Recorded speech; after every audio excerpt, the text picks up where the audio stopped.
I've not been explaining to you what they call Brachiaria mulatto. You know, I have explained to you a lot of things, a lot of grasses, but may I don't explain something that I've not mentioned. In my video, I did Brachiaria mulatto some time back.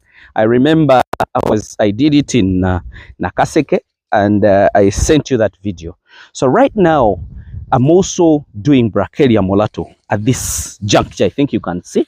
This is a one plant, and this plant has been here for some time, and I'm going to show you the differences. You know, when you read about Brachiaria mulatto, you will understand what I'm trying to explain to you. It's a very good grass. It gives you a very big and heavy herbage. I think you can see a very long leaf, and this has a protein in it, a very big protein. It has roughage, it has fiber, it has a lot of nutrients. You know, for your information, if you could have a lot of this, it can as well be fed to your animal completely alone. But as you know, you can eat a lot of things also yourself. You cannot only eat one type of feed and you say this is the best. Me, what I do, like the sample, like the readings have done, or the practical checkup that I've done, this Brachiaria is a very good grass with protein, with carbohydrates, but I consider this to be a carbohydrate, and also having some fiber and a lot of other nutrients. So the way I explain to you always, that when you're going to do zero grazing, I want you to look at all the nutritional values of the grasses required by an animal. What does an animal need? It needs carbohydrates, it needs fiber, it needs a lot of other things. But what are the major source of those grass nutrients? Like I told you, protein, I told you carbohydrates.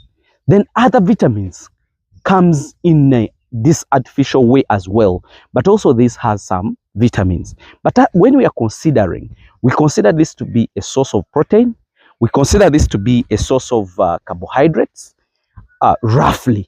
But I told you, when you're doing zero grazing, let nobody lie to you. What I want you to do, one, have this brachiaria as a grass. Then also have alfalfa as a source of protein. Let's consider this to be a source of carbohydrate, and the other one being a source of protein, and Chloris guyana a source of also carbohydrate, because me mostly I consider that to be that. So what I'm trying to do here, I'm having three grasses. A person who wants to start goat farming on zero grazing, listen to me very, very well. Have all these grasses. Have the Brachiaria mulatto, have alfalfa in the biggest quantity, and have Chloris guyana also in a good quantity. Because me, what I'm trying to do here, I think you can see all this garden. This is going to be Brachiaria, like over 2 acres. Then I have alfalfa of over 10 acres. Then I'm also having Chloris guyana of over 4 acres. Then I see how I can fail.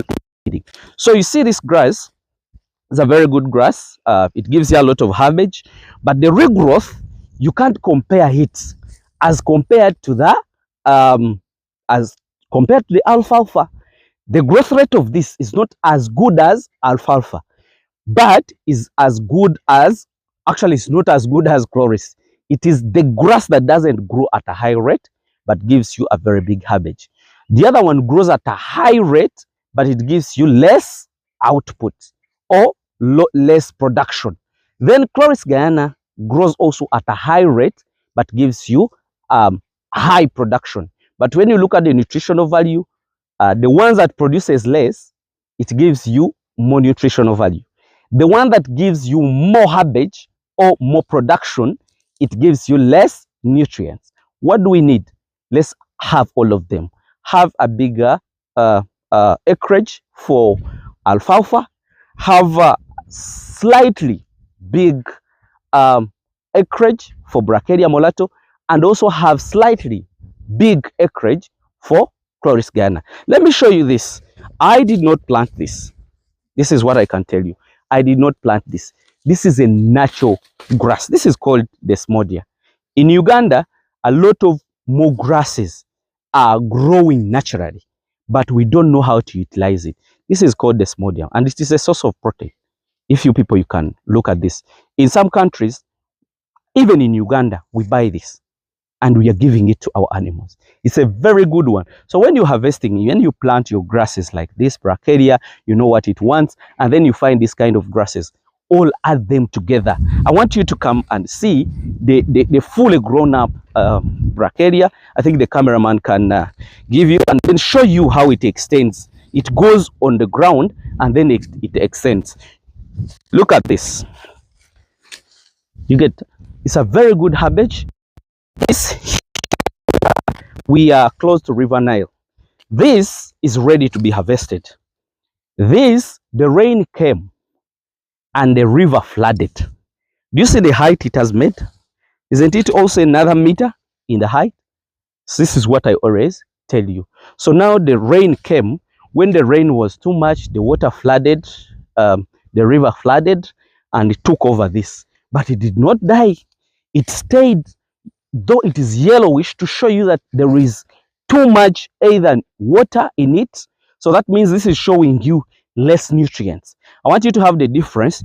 This is yellowish, and next to that, it is typical dark green. So that means this missed some nutrients because of water being too much, and then it turned to be this, but it never died. I want a cameraman to come so close and see. This was also another small plantlet, but I want you to tell me what is, how much can we harvest from this?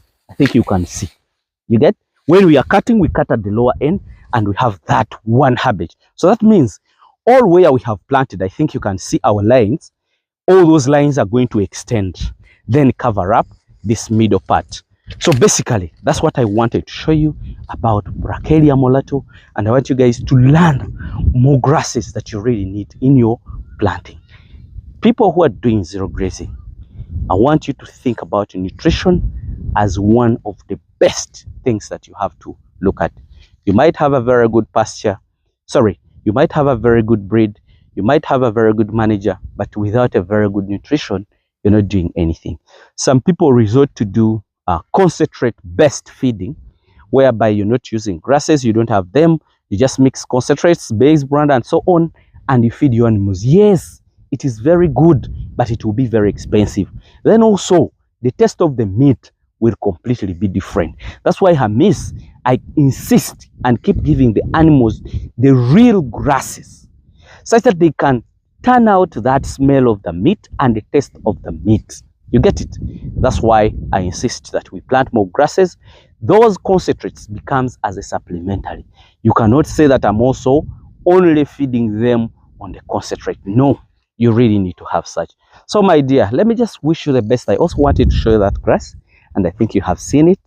Thank you so much, and bye for now.